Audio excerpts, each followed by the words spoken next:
bonsoir, bienvenue à l'oreille qui gratte, votre rendez-vous avec le rock indépendant, le rock local et les autoproductions, une émission que vous retrouvez tous les samedis entre 20h et 21h sur Agora Côte d'Azur.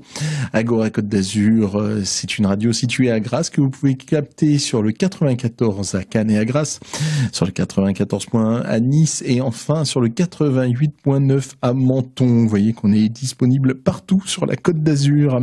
Pour nous accompagner derrière les manettes comme tous les samedis, c'est Nancy. Bonsoir Nancy. Merci à toi de ta présence, ton travail, ta patience et l'accueil que tu fais chaque semaine au groupe que nous recevons ici même. Et oui, car ici à l'oreille qui gratte, nous recevons chaque samedi un groupe qui vient se prêter à la règle de la session acoustique. Ce soir, c'est pas vraiment un groupe, c'est un artiste solo. Nous recevons Merlinouz. Bonsoir. Bonsoir Simon. Tout va bien? Ça va super. Je t'appelle Merlinouz ou je t'appelle Alex? Alex c'est mon prénom. Alex c'est bien. Alex, bon allez, très bien, ça sera Alex. Alex, donc Alex Merlinouz, le nom d'artiste, voilà. Un artiste que l'on a découvert il y a peu, c'était lors d'un des concerts que nous organisons, une OQG Session, un des concerts que nous organisons à la Zombie, c'était il y a 2 mois à peu près, c'était quand? C'était un mois, c'était le 17 début octobre, je crois. Ouais, d'accord. Ouais, c'était il y a 2 mois de ça et c'était très très très très beau cette session où voilà, tu étais au piano accompagné de, il y avait qui t'accompagnait ce soir-là? Alors on était 4 ou 5. On était, moi j'étais à la guitare, au piano, j'alternais. Il y avait un batteur, un bassiste et un saxophoniste. D'accord. C'était extraordinairement beau, tout est disponible, l'intégralité est disponible sur YouTube.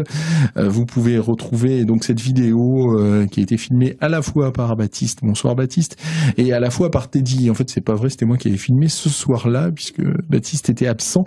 J'avais un problème de pied par moment, la vidéo elle saute. Mais vous pouvez retrouver l'intégralité, c'était un de tes premiers concerts. C'était mon tout premier concert sous le nom de Merlinouz, ouais, tout à fait. D'accord, mais c'est comme ce soir, c'est une de tes premières radios. C'est ma toute première radio. Ouais. Bah écoute, merci de faire toutes ces premières fois avec nous. C'est un grand plaisir, merci à vous surtout. Oh, tu parles. Ça nous fait vraiment plaisir d'être avec toi, de découvrir ces jeunes talents émergents de la scène locale. On sent une petite pincée de trac, mais t'inquiète pas, ça va passer. Ça va. Tout se passe très bien. Nancy sait nous accueillir, c'est faire un son aux petits oignons. Voilà, c'était magnifique ce concert avec effectivement deux univers. Quand tu chantes en français et quand tu chantes en anglais, tout de suite, c'est pas la même chose. Ouais. C'est assez étonnant parce que les instruments restent les mêmes et pour autant, ça change. Voilà. Bah en fait, les morceaux en anglais proviennent de mon premier EP, enfin mini-album, je sais pas à partir de combien de pistes on peut dire que c'est plus un EP. Donc il y avait que j'ai sorti il y a presque 2 ans, 1 an et demi, et qui était plus inspiré par la pop anglaise américaine psychédélique. Et en fait, entre-temps, j'ai découvert la musique turque des années 70. Et ça m'a énormément inspiré, en fait, à mélanger ça avec des paroles en français. Écoute, je crois que ça va nous donner plein de sujets de conversation, ce que c'était en train de me dire, parce que je n'imaginais pas la Turquie rentrer dans ton univers. Mais on en parlera, on a 1 heure, on est ici sur Agora Côte d'Azur jusqu'à 21h. L'émission L'Oreille qui gratte est aussi disponible sur notre web radio, www.l'oreillequigratte.com, www.l'oreillequigratte.com. L'émission L'Oreille qui gratte est diffusée à 3 reprises, les jeudis à 20h, samedi à 17h, dimanche à 10h sur L'Oreille qui gratte, 24h sur 27, 24h sur 24, 7 jours sur 7, je m'y perds, du rock indépendant, de la musique pas comme les autres. C'est Benoît qui s'occupe de la programmation. Merci à toi Benoît. Et on est évidemment très présent sur les réseaux sociaux. On est partout, sur Facebook, sur Twitter, sur Instagram. Vous n'hésitez pas à mettre un petit hashtag avant l'oreille qui gratte et vous nous trouvez encore plus facilement. Noël n'est pas avec nous ce soir, il s'en excuse. C'est lui qui t'a, j'ai envie de dire, découvert pour l'oreille qui gratte, donc c'est lui qui t'avait invité au concert à la Zombie et vraiment on le remercie du travail qu'il fait, c'est un travail incroyable et en tout cas il s'excuse de pas être avec nous ce soir et il nous fait plein de câlins, nous dit-il. On écoute un premier morceau de toi. C'est ça. On dire un mot. Ouais, il s'appelle l'Amazone et c'est un morceau que j'étais à Paris l'année dernière, que j'étais confiné à Paris et en fait, je moulinais beaucoup et j'ai découvert la musique turque, ça fait un petit moment que j'en écoute Et puis là, je me suis souvenu que j'adorais ça et je me dis tiens, pourquoi pas dans cette période faire un truc vraiment ultra solaire. Et donc j'ai très vite fait l'instrumental et ensuite les paroles me sont venues presque instantanément. Écoute, on va l'écouter. Voilà. Tout de suite.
De suite sur l'oreille qui gratte, l'invité. Alex Merlinouz, merci d'être avec nous pour ta première radio, mais t'inquiète pas, tout va très bien se passer. On a entendu un petit jingle, c'est que normalement quand il y a ce jingle, on revient sur le parcours de l'artiste. Allons-y. Donc parle-moi de toi. Alors, je m'appelle Alexandre, je suis né à Nice, et en fait... j'ai commencé la musique, j'avais 11 ans, par la guitare, comme beaucoup de musiciens. Et en fait, à la base, moi, la musique, c'était vraiment la guitare, en fait. Je m'en foutais un peu des morceaux, il n'y avait pas de guitare. Du coup, j'ai appris la guitare et en fait, après, j'ai découvert les Beatles. Et c'est là où en fait j'ai pris le goût des chansons et de construire, d'essayer de construire vraiment de raconter une histoire avec une chanson en fait, et plus simplement jouer des riffs de guitare. Eh ben c'est pas mal de commencer avec les Beatles. Enfin, c'était plus tard que c'est arrivé, mais quand c'est arrivé, ça a un peu changé la manière que j'avais de voir un peu la musique. Ouais. D'accord, mais quand quand tes parents t'ont offert la guitare à 11 ans, t'avais l'idée de faire comme, j'en sais rien. Ouais. En fait, c'est parce que j'ai trouvé une cassette à la maison, pour ceux qui s'en souviennent. Bah oui, je m'en souviens. Elles sont parties à la poubelle, malheureusement, mais il y en avait partout chez moi. C'était Back in Black d'ACDC. Ah, d'accord. Ouais. Et en fait, l'énergie m'a happé, on peut dire. Et alors que je ne connaissais pas du tout, j'avais jamais entendu avant, je savais pas à quoi il ressemblait, je savais pas de quand ça datait, je savais pas ce que c'était. Et j'ai découvert cette cassette et pendant 2 ans, j'ai écouté que AC/DC en fait. Ouais. C'est pour ça que je disais la guitare et puis. Oui, il y a une guitare, oui, bah il y a de la guitare dans. Ah ouais. Ça, c'est clair, ouais.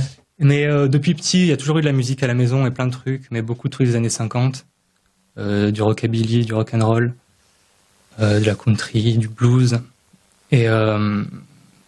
Et du coup, je pensais pour ça, vu qu'ACDC c'est un peu une continuité du blues, du rock'n'roll, je pense que ça a dû me parler parce que j'avais peut-être des références plus vieilles, enfin je sais pas.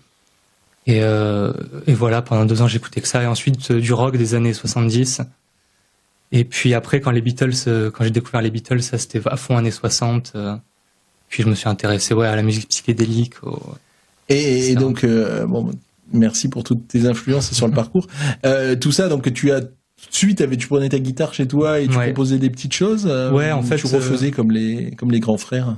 Là, les 2 premières années, c'était vraiment, j'apprenais tous les morceaux d'ACDC. Et j'adorais Stevie Ray Vaughan aussi, enfin, Jimi Hendrix. Et pendant 2 ans, non, je composais rien du tout. Et après, quand j'avais 13 ans, j'ai commencé à faire des riffs. Mais c'était des trucs de 10 secondes, 15 secondes. C'était pas vraiment des chansons. Mais à quel moment tu t'es mis à composer des trucs à toi, des Merlin House? C'est compliqué. Merlin House, c'est très récent en fait. Ça date d'il y a 1 an ou 2. Ouais, c'était ça. Après le premier confinement en fait. Mais le nom n'est pas venu de suite. Le nom est venu plus tard. J'avais sorti un EP que j'avais mis sur YouTube j'avais sorti ça sous le nom de Merlin and the Flying Monks. Mais j'ai changé parce que j'aimais pas l'anglais. Et je voulais un truc plus court et plus facile à retenir. Ouais. Mais donc un projet solo. Je fais tout seul en fait. Parce que quand t'es accompagné à la Zombie, c'est des musiciens qui t'accompagnent. Ouais, c'est pas le groupe. C'est ça, c'est des copains en fait. On avait fait 2 répètes avant parce que ça s'est fait très vite. Noël m'a contacté pour le concert, mais j'avais pas de groupe en fait. Donc j'ai dû trouver un peu des musiciens comme ça. Donc j'ai pris mes copains. Et on a fait 2 répètes et ça c'est plutôt bien passé. Ouais, je savais pas, c'est extraordinaire. Mais on avait quasiment pas 2 répètes. Mais bon, c'est des super musiciens, ils sont au conservatoire, donc on leur donne les accords. C'est extraordinaire, parce que t'en as un peu à me faire une idée de ton âge. Entre les 11 ans et le confinement, il s'est passé combien d'années? En gros, je te demande ton âge. Mais... je vais avoir 25 ans dans quelques jours. Donc il s'est passé 14 ans entre la première guitare, enfin il s'est passé 13 ans entre la première guitare et le projet Merlin. Ouais, c'est ça. En fait, le temps de se construire, de savoir exactement ce qu'on veut faire, de passer le pas entre juste jouer de la guitare et faire des chansons, parce que ça, c'est pas du tout la même chose. Après, bon, on va t'écouter en live d'ailleurs. Tu vas prendre, t'es venu avec 2 guitares, tu vas prendre l'une de ces guitares et tu vas nous faire un premier morceau en live. Mais il y aura tellement de choses à dire entre AC/DC et le morceau avec des ambiances turques que tu nous as donné il y a 13 ans, quoi. Il y a un parcours et donc j'ai envie d'en savoir plus sur ce parcours. Donc j'ai hâte de t'entendre nous en parler, mais j'ai hâte de t'entendre jouer en live dans un premier temps. Allez. Donc Alex, si tu veux bien prendre une guitare pour démarrer la session live ce soir à l'oreille qui gratte. Je présente un peu les morceaux. Mais tu fais ce que tu veux, je t'en prie. Du coup, le premier morceau, c'est le premier morceau du premier EP que j'ai sorti l'année dernière, qui est en anglais du coup, qui est plus dans un style pop indépendante, alternative, je sais pas comment on peut qualifier ça. Voilà. Très bien, Alexandre. Donc Alexandre Merlin-House, que nous recevons ce soir à l'oreille qui gratte sur l'Agora Côte d'Azur en live. Voilà.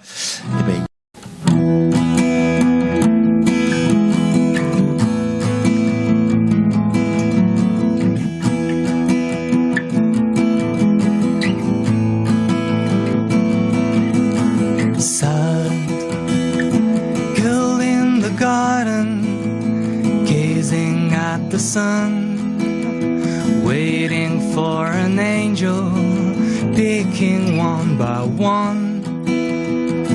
All of the flowers the time has made grown. Oh, when it whispers in her mind. Call me up and tell me you love me. Tell me that you'll kiss me tonight. Tell her that you'll kiss her tonight. Because she needs it. She needs you now. Yeah, she needs it. Needs you now.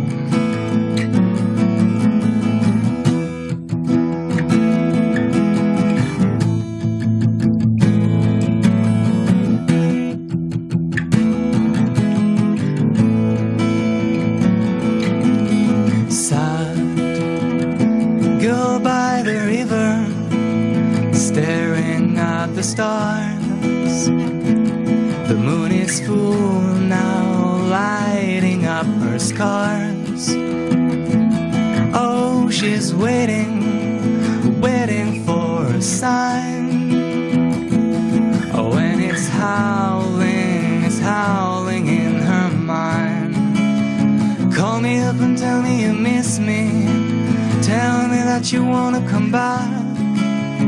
Call me up and tell me you love me. Tell me that you'll kiss me tonight. Tell her that you'll kiss her tonight.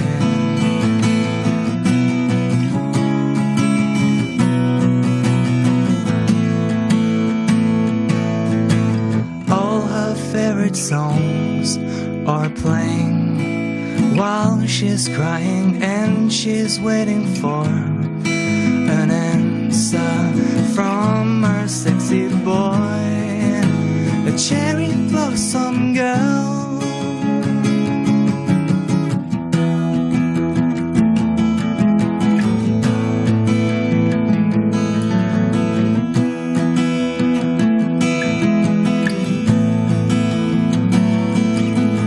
She is lonesome and filled with sadness, walking her way home. Oh, and she's howling in the wind. Call me up and tell me you miss me. Tell me that you wanna come back. Call me up and tell me you love me. Tell me that you'll kiss me tonight. Call me up and tell me you love me. Tell me that you'll kiss me tonight. Call me up and tell me you love me. Tell me that you'll kiss me tonight. Tell her that you'll kiss her tonight.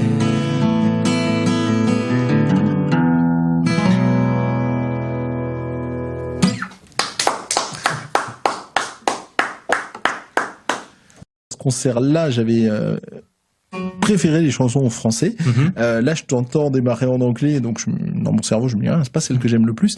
Et c'est pas du tout ce qui se passe. Je me suis absolument régalé. Je pensais au groupe, je sais pas si tu as écouté ce groupe, au groupe des Love, le groupe des années 60. Ah ouais, j'adore.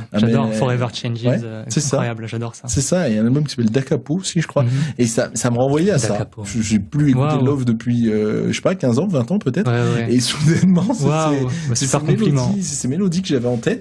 Et j'ai trouvé ça magnifique. Quand tu nous dis que tu as ce projet que depuis un an et une maturité dans ce que tu écris dans le songwriting, c'est waouh. Merci beaucoup. C'est très gentil, merci. Bravo. À poil seul avec ta guitare, c'est waouh, vraiment. Merci. Vraiment, non, mais sincèrement, je m'attendais pas à aimer autant. Parce que voilà, c'est vraiment, bravo. Merci beaucoup. Donc là, ce morceau-là, il est disponible sur Spotify, Deezer, toutes les plateformes de streaming. Donc le EP que tu avais fait sous le nom de Merlin and the... Ouais, mais j'ai changé de nom, entre temps. Il a retrouvé le nom. Voilà, j'ai mis sous Merlinous. Voilà, c'est un EP qui s'appelle Infinite Echo Museum. Et qui est, c'est le premier morceau de l'EP, celui qui ouvre l'EP. Et c'est disponible même sur YouTube, Deezer, Spotify. Et donc ce EP, il date de quand ? 2020, en fait, je l'ai composé vraiment après le confinement. Ouais, donc au début de l'été, un truc dans le genre là. Ouais, mai, avril, mai, ouais, c'est ça. À la fin du confinement. Et donc le confinement, c'est la question qu'on va poser à tous les artistes maintenant, mais tu te faisais chier, donc tu as pris ta guitare et tu... En fait, c'est marrant parce que j'ai pas été très productif pendant le confinement. Et c'est plus à la fin du confinement, je me suis dit, putain, mais j'ai rien foutu, faut vraiment que je fasse un truc. Et du coup, j'ai fait, mais c'est pas les premiers morceaux que je composais, hein. Ça doit faire 5-6 ans que j'essaye de faire des chansons.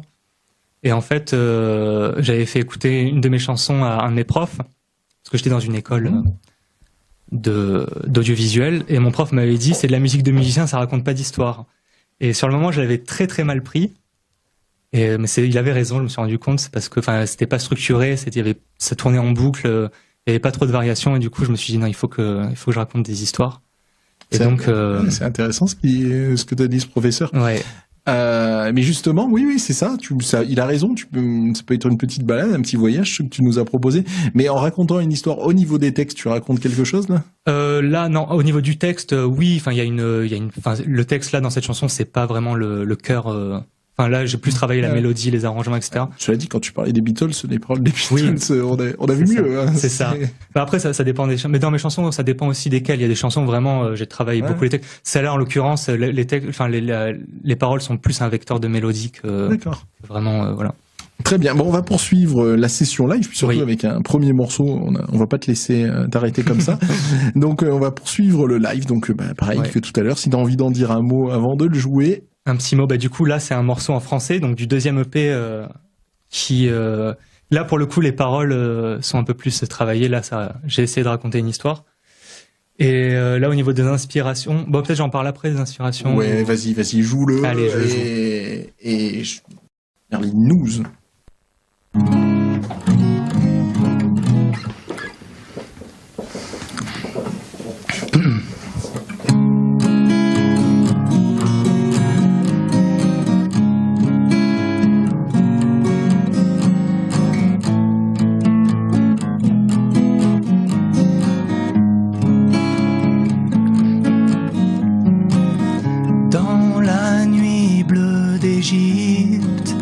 Elle se promène en pleurant, de ses mains la myrte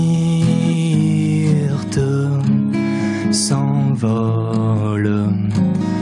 Une voyante lui a prédit la mort de son amant sur les bords du Nil.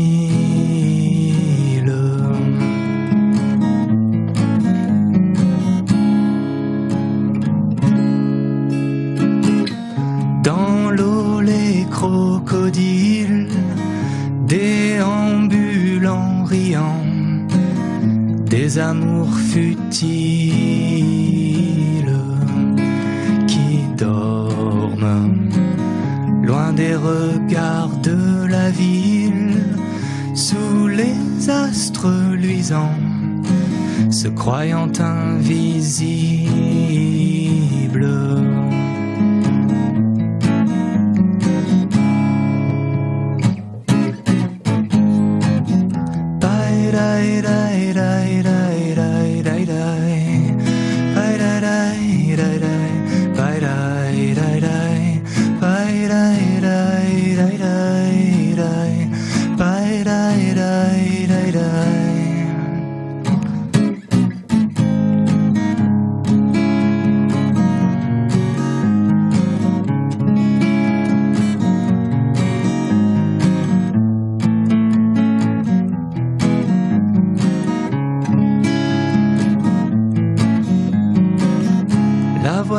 Son corps scintille de cristal et de diamant, mais son âme vrille, elle tangue. L'avenir est dans les lignes des mains de ses patients, mais les siennes sont vides.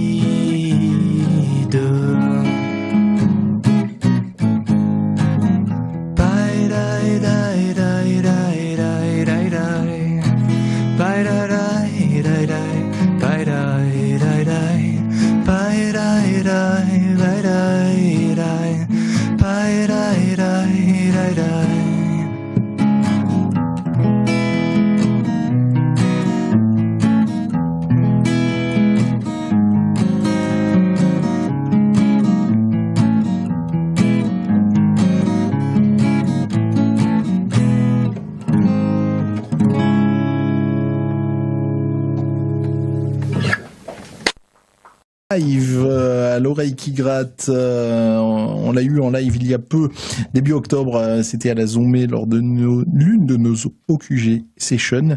C'était un régal et ce soir, on en profite encore plus parce qu'il est là rien que pour nous. Voilà, on est 3 dans les studios d'Agora Côte d'Azur à profiter de ce show de Merlinouz et vraiment on regrette pas de t'avoir parce que ce que tu nous proposes c'est magnifique et voilà, on se rend compte un peu de toute ton étendue de ton talent.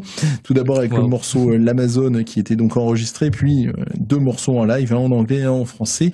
Et c'est fou comme la langue peut changer le morceau, quoi. Oui. C'est exactement ça en fait, c'est que je me suis rendu compte que à la base je chantais en anglais parce que naturellement les mélodies, j'écoute quasiment que de la musique en anglais en fait, jusqu'à ce que je découvre un peu d'autres musiques extra-occidentales on va dire. Et les mélodies qui me venaient étaient faites pour l'anglais, c'est-à-dire qu'en fait les mélodies sont faites pour une langue. Enfin, en fait, en parlant une langue, on a l'habitude d'un certain rythme, etc. Il y a des mélodies qui marchent dans une langue et pas forcément dans d'autres.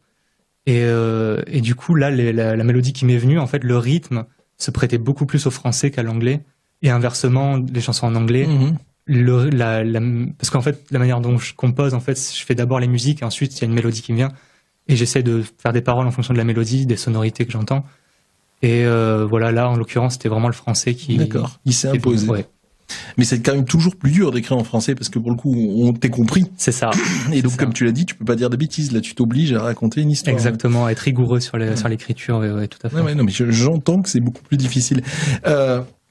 Tu nous as parlé sur le morceau de l'Amazone de la Turquie. Là, tu parles de l'Égypte, tu parles du Nil.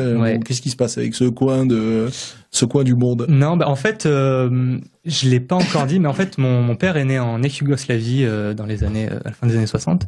Et avec mes grands-parents, ils sont arrivés en France dans les années 70. Et en fait, depuis petit, j'ai été bercé, donc à la fois par le rock des années 50, que mon père écoutait, mais aussi la musique des Balkans. Enfin, les musiques des Balkans, je devrais dire. Et il se trouve que, en fait, pour des raisons historiques et géographiques, il y a énormément de similitudes entre la musique, certaines musiques des Balkans et la musique turque. Enfin, il y a une partie de la Turquie qui fait partie des Balkans. Donc, il y a une certaine filiation, en fait, dans certaines mélodies et dans certaines sonorités. Et quand j'ai découvert la musique turque des années 70, en fait, c'était évident, ça me rappelait plein de souvenirs d'enfance. C'était différent, mais en même temps, il y avait un truc un peu proche. Et avec des sons que j'adore, donc des sons vraiment années 70, que dans la musique que j'écoutais, il n'y avait pas forcément, ça sonnait un peu cheap années 90, un mélange de musique électronique, etc. Et là, quand j'ai découvert la musique turque, c'est un peu comme si c'était la musique que j'avais toujours un peu rêvé d'entendre, qui mélangeait les années 70 que j'adore. Ah ouais, non, mais je te crois sur parole, parce que et pendant que tu parles, je réfléchis, je me dis que c'est pas faux effectivement, que la musique balkanique qu'on retrouve tant dans les films de Kusturica pour nous petits occidentaux. Justement, un album que vraiment un des premiers albums que j'ai le souvenir d'écouter, c'est le premier album de Emir Kusturica parce qu'en plus de faire des films, il est musicien. Il a sorti un album qui s'appelle Unsa Unsa Time avec le No Smoking Orchestra. Et c'est vraiment un album que j'ai écouté depuis tout petit. Et ces sonorités, on peut les ressentir dans le morceau L'Amazone que tu nous as donné, où effectivement... Tout à fait, là, carrément. Ah ouais, beaucoup plus. Bon, là, c'était en acoustique, mais beaucoup plus. Écoute, c'est intéressant, cette géopolitique que tu viens de nous faire. C'était originaire de quoi? Serbie, Bosnie, Croatie, Slovénie? C'est plutôt... Alors, les musiques qui ressemblent à la musique orientale, ça vient plutôt de Bosnie et de Serbie. Ouais. Mon père est né à l'actuelle Croatie. Mais en fait, sous la Yougoslavie, tout se mélangeait un peu. Pays, il y avait voilà, le mélange. Mais en fait, depuis petit, toutes les musiques un peu de cette région m'ont accompagné. D'accord, ton bercé. Et en l'occurrence, la voyant, je me suis rendu compte qu'il y a une chanson qui vient de Bosnie que j'aime beaucoup, qui s'appelle Tebi Majko Misli Lete. C'est une chanson qui a été écrite au début des années 60. Et en fait, en la composant, je me suis pas du tout rendu compte. Mais après, en y repensant, je me suis rendu compte qu'elle était, au niveau des accords, il y avait une similitude entre cette chanson bosniaque et la voyante. Ouais, non, mais c'est super intéressant ce que tu dis parce que donc un petit Français qui arrive à apprendre des musiques en partie balkaniques, en partie arabisante, influencé par les Beatles et AC/DC. Alors AC/DC, je pense que ça s'entend beaucoup moins dans ce que je fais. Mais non, c'est hyper intéressant. Comme quoi, le mélange est vraiment l'avenir du monde et l'avenir de ta musique. Et ben maintenant, écoute, il y a le morceau coup de cœur. Donc tu souhaitais en parler, donc je te laisse libre antenne. Vas-y, Alex. Alors c'est un morceau. Alors d'abord, avant de parler du morceau, je vais raconter une petite histoire. En fait, en 1968, il y a un bateau, un cargo qui part de Baltimore aux États-Unis, donc sur la côte est. Et à son bord, il y avait une cargaison d'instruments de musique dernier cri qui venait de sortir. Et en fait, ce cargo, il devait aller à Rio de Janeiro pour une exposition d'instruments de musique. Sauf que ce cargo, il a dérivé, il est jamais arrivé à Rio. Et en fait, il s'est échoué sur les côtes du Cap-Vert. Et donc en 68, c'est la dictature portugaise encore au Cap-Vert. Et les forces anticoloniales du Cap-Vert ont récupéré toute cette cargaison d'instruments de musique, donc des synthétiseurs et des orgues électroniques, et ils les ont mis dans des écoles et des églises et ils les ont cachés aux autorités portugaises. Et en fait, les gens ont commencé à faire de la musique avec ces instruments. Et ensuite, en 75, quand il y a eu la révolution et que ça a été décolonisé, cette musique a pu sortir parce évidemment, avant ça, elle était censurée par le gouvernement. Et donc, ça donne quelque chose de très étrange entre un mélange de rythme capverdien et des instruments électroniques, en fait. Et ce qui est aussi très étrange, c'est que c'est un morceau là que j'ai choisi qui date de 79. Mais les instruments, c'est des instruments du début des années 70. Et du coup, il y a un truc très bizarre où, malgré le fait que ce soit en 79, il y a une sonorité quand même qui date, qui est un peu plus vieille que la date du morceau, en fait. D'accord. Voilà. C'est excellent ton anecdote. Je sais toujours pas quel est le morceau. Pour le Alors coup, le tu morceau, il s'appelle, j'ai oublié le nom du morceau, mais c'est en portugais du coup. Écoute, on va l'écouter. Et pendant qu'on l'écoute, tu vas rechercher et on le désannoncera. Américo Brito.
Merci de nous faire voyager à travers ta musique et aussi à travers les coups de cœur que tu nous proposes. Donc tu as toutes les informations parce que Nancy nous les a données pendant le morceau. Ouais. Du coup, c'est un morceau de Américo Brito qui s'appelle Sintando na Pracinha. Mais en plus, t'as l'accent portugais. Pourquoi t'as l'accent portugais? J'essaye de bien prononcer. Explique-moi. Non, mais explique-moi l'accent portugais, soit, mais explique-moi comment tu découvres ces artistes. Parce que je sais pas, moi, quand j'allume la radio, jamais j'entends ces sonorités-là. Donc, où est-ce que tu vas les choper? En fait, j'écoute pas la radio, du coup, mais sur Internet, c'est vrai qu'aujourd'hui, avec YouTube, en fait, c'est là où je voulais en venir. C'est que, on a accès, notre génération, moi j'ai pas grandi avec Internet, mais depuis que je suis au collège, on va dire, ma génération a accès à toutes les musiques, en fait. Et en étant un peu curieux, en cherchant des trucs, en fait, on tombe sur plein de trucs qu'on n'aurait jamais pensé découvrir, en fait. Donc, en regardant des artistes qu'on aime, on regarde les artistes qui les a influencés, etc.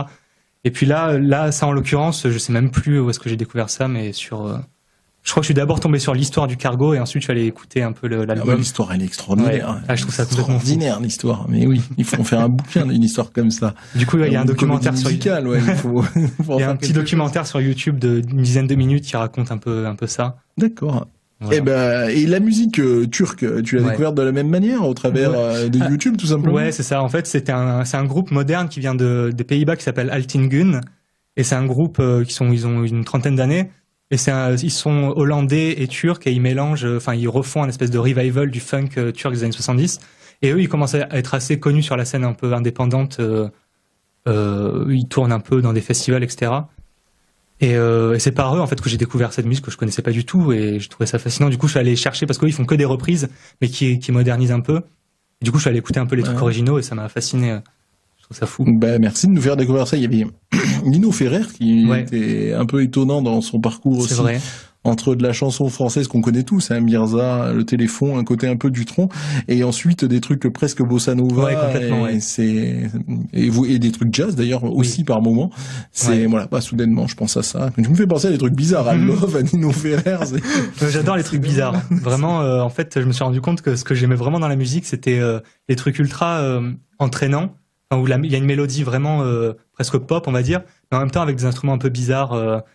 Des morceaux étranges en fait on n'a pas trop l'habitude d'entendre ça, j'adore ça. Donc tes deux EP, on a parlé du premier EP, on en a écouté d'ailleurs quelques extraits.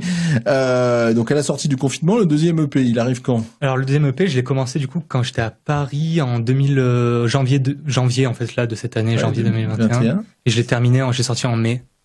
Voilà. Et donc sur cet EP, il est en français, il y a 4 morceaux, il y a 3 morceaux en français, un morceau instrumental. Et c'est un peu un mélange, en fait, à chaque fois, la musique, c'est à chaque fois un mélange de ce qu'on écoute, de toute façon. Et là, il se trouve qu'à ce moment-là, j'écoutais surtout de la musique turque et du jazz fusion un peu des années 70 qui mélange, du jazz fusion un peu brésilien, des trucs un peu comme ça. Il n'y a aucun turc qui chante en français? Non, je crois pas. Non, je crois pas. Mais après, c'est pas non plus de la musique turque, il y a une inspiration. Oui, mais on le sent dans l'Amazon, le morceau que tu nous as proposé. C'est le plus, c'est un peu le... Non, mais donc tu dis qu'il est en français? L'Amazon, ce EP là est en français. Ouais, parce que malgré tout, c'est ce que je te disais, mais de mettre du français sur ces musiques-là, c'est rare. Ouais, c'est étrange même. C'est justement, c'était un peu le défi, c'est que, déjà, je parle pas turc, donc ça aurait été un peu compliqué de chanter en turc. Mais surtout, ça a déjà été fait. Moi, ce que j'aime bien, c'est rechercher des trucs qu'on n'a pas trop l'habitude d'entendre. En fait, d'être excité quand je fais un truc, si j'ai l'impression que ça a déjà été entendu, ça m'ennuie très vite. Donc, vraiment, même dans le processus créatif, je recherche un peu l'étincelle de nouveauté et le truc qui va m'exciter de finir le morceau, en fait. Et là, tu vas nous faire un truc capverdien sur le troisième. Non. Qui sait? Voilà, bon, à la surprise, tu travailles déjà ou tout au moins tu réfléchis? Ouais, je suis tout le temps en train de faire de la musique. Ça sera forcément différent le prochain. Mais même au sein d'un même EP, en fait, tous les morceaux sont un peu différents. D'ailleurs, c'est un peu compliqué aussi quand on me demande quel genre tu fais de musique, c'est un peu compliqué de répondre. J'aime bien dire que je fais de la pop alternative parce que quand même, je pense que ça reste accessible dans le sens où c'est des chansons de 4 minutes, il n'y a pas de trucs très complexes. Mais en même temps, il y a des trucs un peu bizarres. C'est pour ça que j'aime bien dire pop alternative. Très bien. Merlinous, que nous recevons ce soir à l'oreille qui gratte. Et donc, il était avec nous au mois d'octobre pour une OQG Session. Vous pouvez retrouver l'intégralité de cette vidéo si vous cherchez sur notre page YouTube. Et on vous rappelle que l'oreille qui gratte, qui est votre rendez-vous du rock indépendant, du rock local et du rock indépendant, rock local et des autoproductions. Ça y est, je me souviens plus de nos slogans.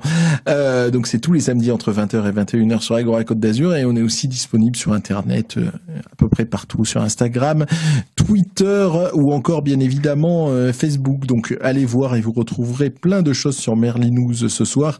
Et sur notre blog, vous retrouverez aussi la playlist avec toutes les références dont Merlinous Alexandre est en train de nous parler. Ces références à la fois turques, capverdiennes. Enfin voilà, on voyage ce soir.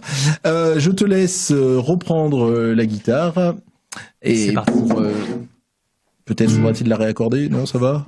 Ça va. Ça va. Donc, pour la suite de la session acoustique, il y a un troisième morceau, c'est à toi.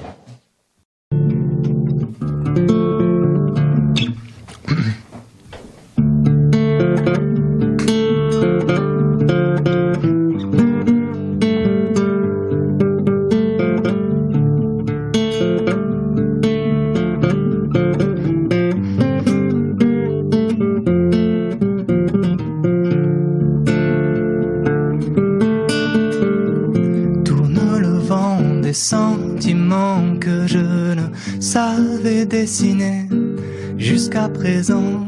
Phare au devant, la vie nous tend des jeux que jamais, jamais, même au grand jour, je n'aurais cru. Et dans les champs des sentiers, lentement nous sèment de destinée. C'est d'éléphants qui vivent du sang des espérances sans que ne viennent s'y opposer chats ou chouettes éperdus. Le printemps est à vendre et la nuit fait des bijoux. Il renaît de ses cendres, l'oiseau qui allait s'écouler ses vertus.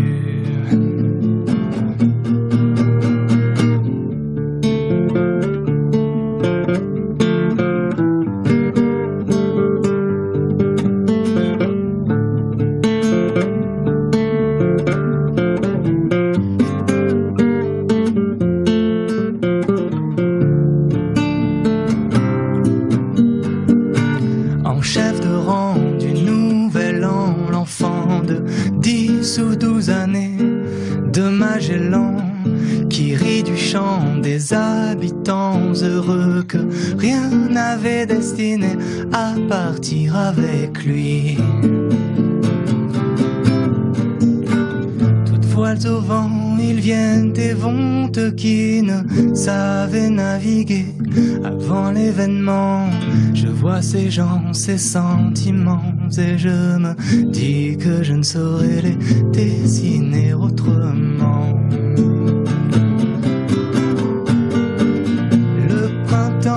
À vendre et la nuit fait des bijoux. Il renaît de ses cendres, l'oiseau qui allait s'écouler ses vertus.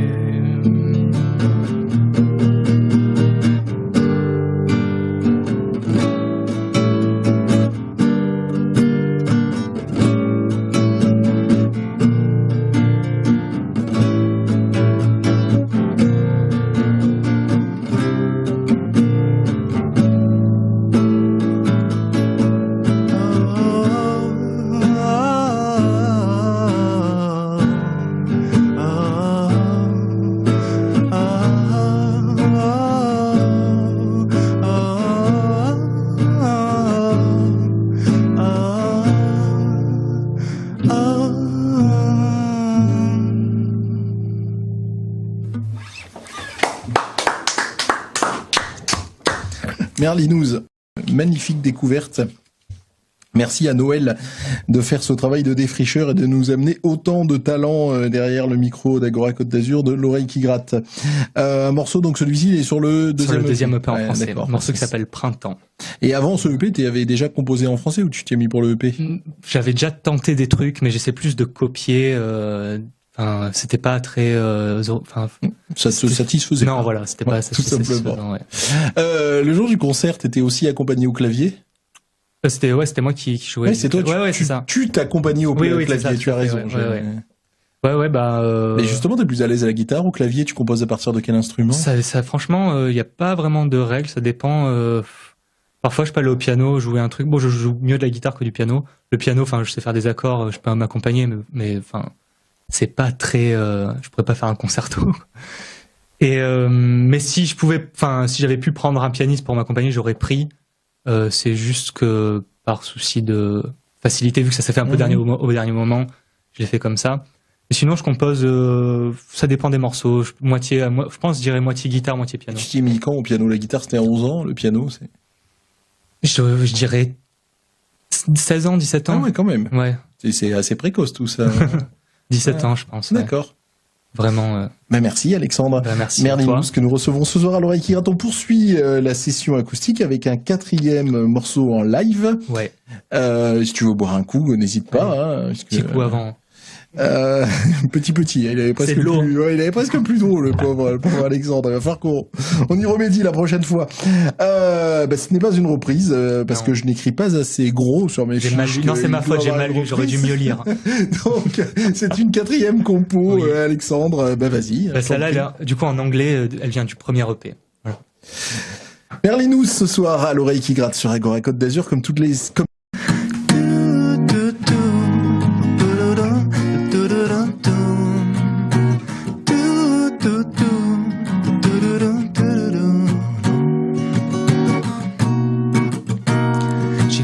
from the sunshine and howls at the moon again because of all her cries. She's hoping for rain. Her eyes on her shoreline, her head out of tune again. Oh, her mind declines, singing in the rain.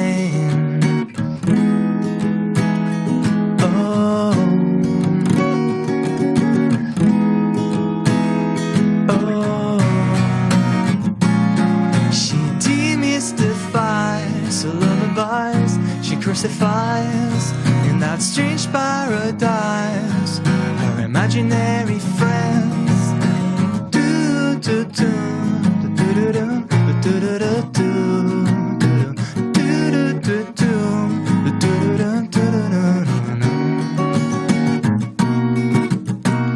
She's lost in her daydreams, like they have no end, and now they seem so real. They flow in cascade. She's brainwashed and ready to fly to the moon again.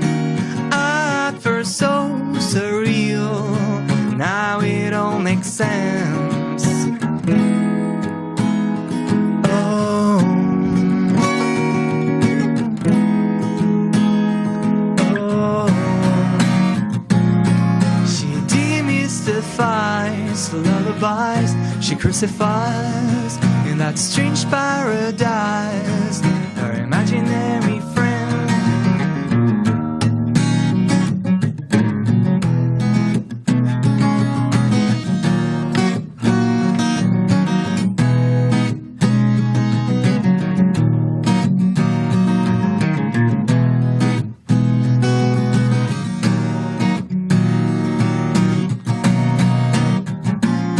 She demystifies her lullabies, she crucifies in that strange paradise her imaginary friends. Dun dun dun, ba-ba-dum, ba-ba-dum, dun dun dun dun dun dun dun dun dun.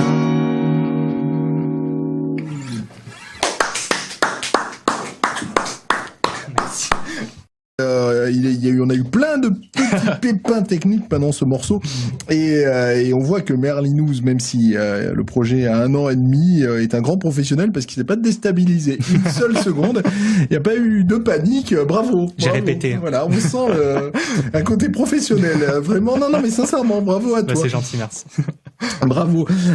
Après ce concert à la Zombie où t'étais accompagné, t'as pas l'envie d'avoir un band autour de toi? Si, bien sûr. Bien sûr. Après, ça demande de l'organisation, de prendre des gens, que les gens soient réguliers, et puis il faut aussi que j'ai des opportunités. Mais je pense que oui, à terme, bien sûr, j'aimerais trop qu'on soit plusieurs, qu'on fasse ça à plusieurs. Parce que quand on revient sur ton historique, donc tu disais que jusqu'au confinement, c'était pas forcément le projet Merlinous. Donc les projets qu'il y avait avant, c'était toujours des projets solo. Ouais, tout à fait. En fait, j'ai toujours fait tout seul. J'avais un petit groupe au lycée avec des copains, mais il y a rien de très sérieux. Et en fait, j'ai commencé à sortir les morceaux à à trouver un nom à Merlin's, etc. Quand j'ai senti que les morceaux vraiment c'était des chansons et plus juste des boucles qu'on assemblait en fait. Voilà, donc j'essayais de bien structurer les morceaux. Quand j'étais satisfait, je me suis dit là, je pense c'est bon, je peux les sortir. Donc voilà. D'accord, très bien.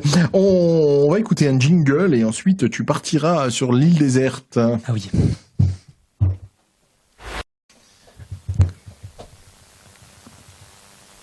Oui, et c'était pour dire que aussi dans le double blanc, il y avait une composition de Ringo Starr. Tout à fait, Don't Pass Me By. C'est ça. J'avais plus le nom. Mais il en a pas fait sur d'autres morceaux, Ringo Starr. Il a fait que là-dessus. Il a fait que là-dessus. Après, il y a Octopus's Garden sur Abbey Road. Ah, merci. Oui, c'est vrai. Merci. Il y a la réédition du Let It Be en ce moment. Tu as eu l'occasion de l'écouter. Bien sûr, j'attends avec impatience le documentaire qui sort demain. Oui, avec plein d'heures. Je sais pas où ils ont pu retrouver ça. Ouais, dans les archives secrètes des Beatles. Et donc tu en penses quoi de ce renouveau remix? Ah bah c'est génial. Enfin, ça fait depuis depuis Sgt Pepper, quoi, depuis 2017, je crois. Ils ont ressorti pour les 50e anniversaire, je crois, avec des outtakes et tout. Moi, j'adore. Je les écoute en boucle, ça dure, je sais pas, toutes 2 heures, j'écoute tout. J'adore. Je suis trop fan. C'est extraordinaire, c'est extraordinaire. Mais bon, Let It Be, c'était Phil Spector et j'arrive pas à trouver sa touche sur ce disque, moi. Il est arrivé après, et moi, ce que j'adore, McCartney, en fait, en 2003, il a sorti une réédition qui s'appelle Let It Be Naked, où il a déspectorisé l'album, en fait, et où il a gardé vraiment juste les pistes brutes qu'ils avaient enregistrées. Et franchement, moi, j'adore cet album. J'adore cet album parce qu'il est ultra brut. C'est juste 4 personnes dans une pièce qui joue. Si tu l'écoutes, mais il faudra que je le réécoute parce que ça me dit rien et que c'est intéressant parce que tu réponds à ma question. Moi, je me demande quelle est sa patte et ben forcément si je l'écoute sans lui. C'est ça. Il a rajouté après sa patte. En fait, il a rajouté sur la TB, il a rajouté des cordes sur comment il s'appelle The Long and Winding Road. Il a rajouté des cordes. Sur Across the Universe aussi, il a rajouté des cordes. Je pense que Phil Spector, c'est bien quand il faisait les Ronettes. Bah oui, c'est ça, quand il était avec les filles, quoi, il faisait son mur du son, mais après, voilà, sur les Beatles, même sur les albums de Lennon et de Harrison, c'était lui aussi, je suis pas fan des arrangements, etc. Je partage. C'est pour ça que je préfère McCartney en solo. Donc, on a fait un grand truc sur le disque. Maintenant, le livre et le film sur cette île déserte. Le film, c'est très dur. C'est très très dur parce que mais je pense que je prendrais Le Père Noël est une ordure. Ah, quelques années, je devais connaître toutes les répliques par cœur. Parce que franchement, c'est un chef-d'œuvre du cinéma. En plus d'être drôle, je trouve que c'est vraiment ultra bien fait. Les répliques sont cultes. Les dialogues sont. Ça fait partie de la culture populaire.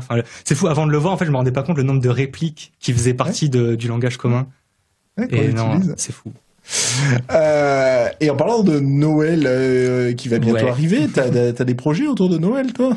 Tout à fait, j'ai peut-être une chanson qui devrait sortir.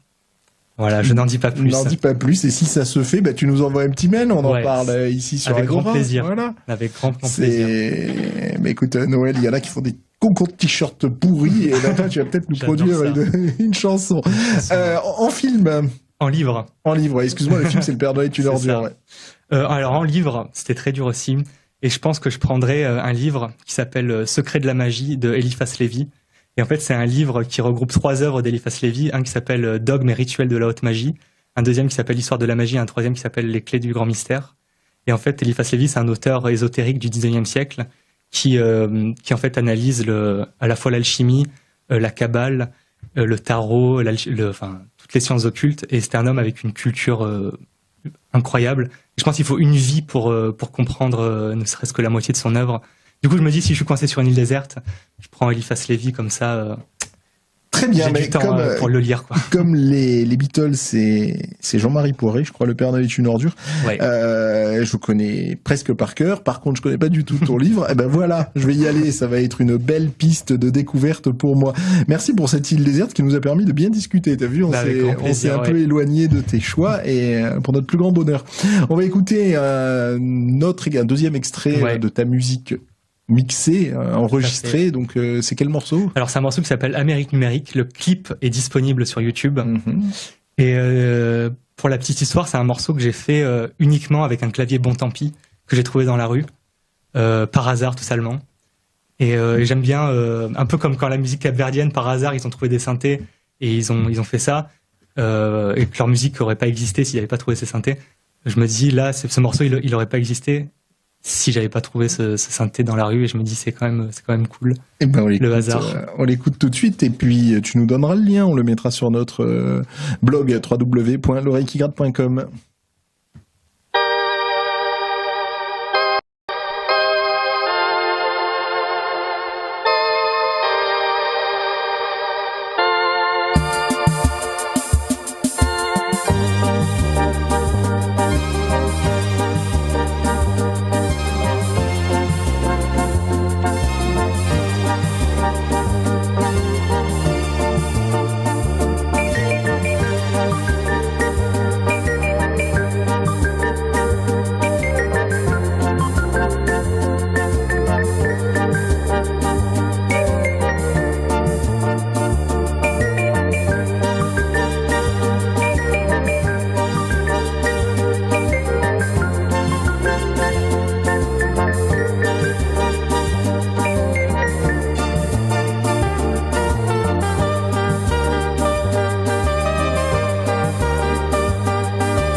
Voilà, c'était Merlinous Alexandre. Alors, je te parle de références étonnantes. Ce soir, là, je pensais à Sébastien Tellier en écoutant ce morceau. C'est vrai. Non, c'est vrai, Sébastien, c'est quand même... Je l'ai vu en concert cet été, je suis très fan. Aux plages électro, les fausses plages électro. Ouais, c'est exactement, c'est ça. Ouais, bah, j'y étais à ce Ah ouais concert. Ouais. On a dû se croiser. On se connaissait pas encore, on pouvait pas se parler. On aurait pu, mais oui, c'était un beau concert. Ouais. Et ça me faisait penser à ça. Il a fait un album effectivement un peu brésilien avec des sons l'Aventura. Voilà. Ouais, et ben je pensais à ça en l'écoutant. Ouais, Sébastien Tellier, c'est un des rares artistes français que j'aime bien. Ah ouais, pour chanter en français, ça me surprend. Malheureusement, on est arrivé au terme de cette émission. On aurait pu faire encore 1 heure d'interview par rapport à ça et par rapport aux influences françaises. Bah ça sera pour une prochaine fois. On va t'obliger à revenir, Alexandre Merlinouz. Tu nous fais signe si ton morceau de Noël aboutit, tu nous fais signe quand il y a un nouveau EP, s'il y a des dates de concert, tu nous les donnes, on les passera à l'antenne, enfin on les annoncera à l'antenne. Ça a été un bonheur de passer cette heure en ta compagnie, Alexandre. On aura toutes les informations sur notre blog www.l'oreillequigratte.com. On remercie Nancy qui était toujours aussi douce derrière les manettes et on se retrouve la semaine prochaine avec la diffusion d'un long entretien avec Vlad. Vlad, c'est le chanteur de Madaïet Pile notamment. Bye bye, à la semaine prochaine. Bonne soirée. On t'applaudit. Merci.